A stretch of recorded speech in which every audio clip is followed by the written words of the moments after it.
Right, so I'm going to show you a few more techniques for acrylic painting.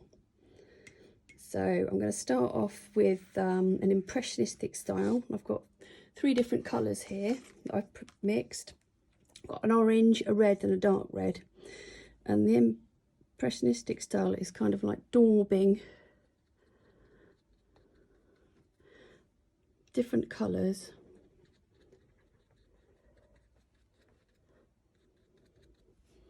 so they kind of merge into each other.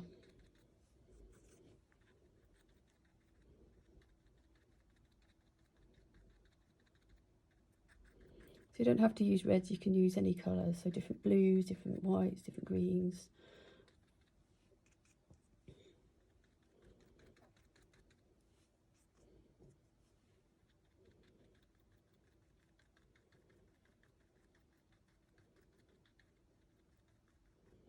Just to give an overall effect. So I was literally daubing the paint rather than brushing. Okay, next one is a watercolor effect. So basically use acrylic paint like a watercolor. So just use a really thin wash. So I'm just going to take one of these colours, add a lot of water.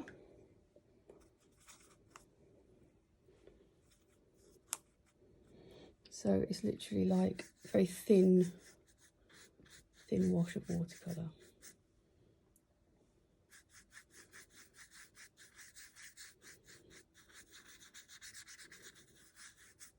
Okay, right, the next one is dot painting. So you can either use the end of a brush, or you could use a stick, or the end of a pencil, or like a coffee stick. And this time you're just using it just to create a little pattern, a bit like Aboriginal dot painting. So similar technique. So you can build up patterns, or you could use it for like little lights or just a different texture.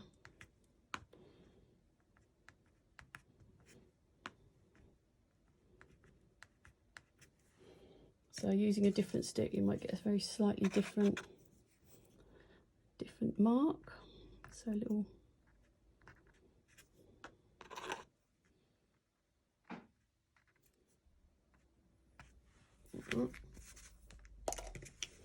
right, masking off is literally using masking tape to avoid getting paint on a certain area.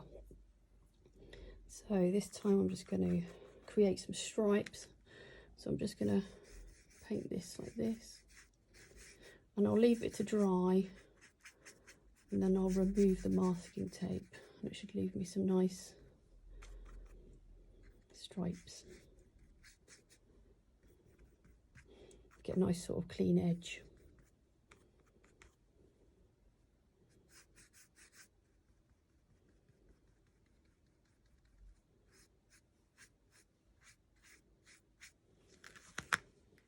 Okay, yeah. Right, so the next one I'm going to do is a Pva glaze. You can also use acrylic glazes or gloss paints or different mediums, but PVA works just as well.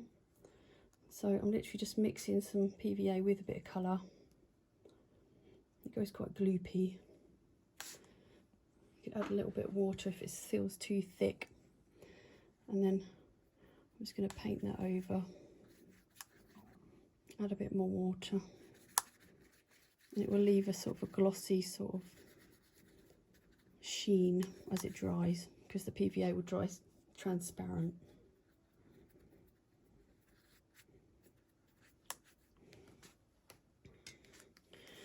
Right, embedding materials. You can either do this with the PVA glaze, or you can just use thick acrylic paint. So you can use things such as string, for example.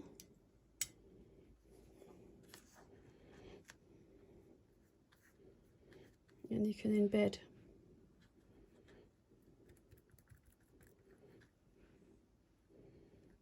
Basically, you can embed things in the paint just to add interest to something. Or good for mixed media.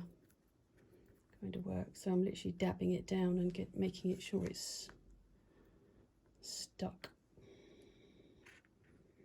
It's a bit fiddly.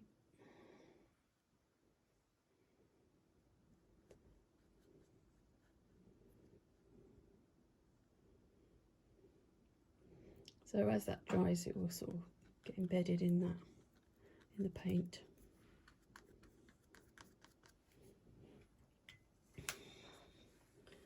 Right, here I've put some texture paste that I've left to dry. I'm just going to use another colour. I'm going to do some dry brushing this time, so I'm just going to get red. And with dry brushing, you take a lot of the paint off the brush, so you're just leaving a very thin layer. I'm just literally just touching over it, just so it'll pick up a little bit of the texture.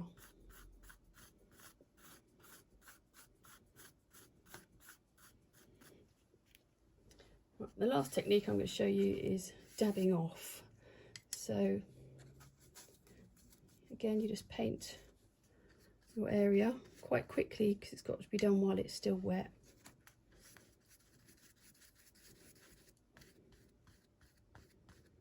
It dries quicker on paper than it does a canvas.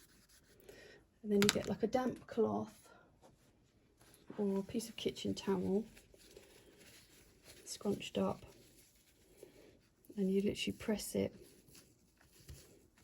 and you kind of lift off the paint. So you're kind of leaving a sort of like a worn effect or a sort of aged kind of look. And that's all for now. Thank you for watching.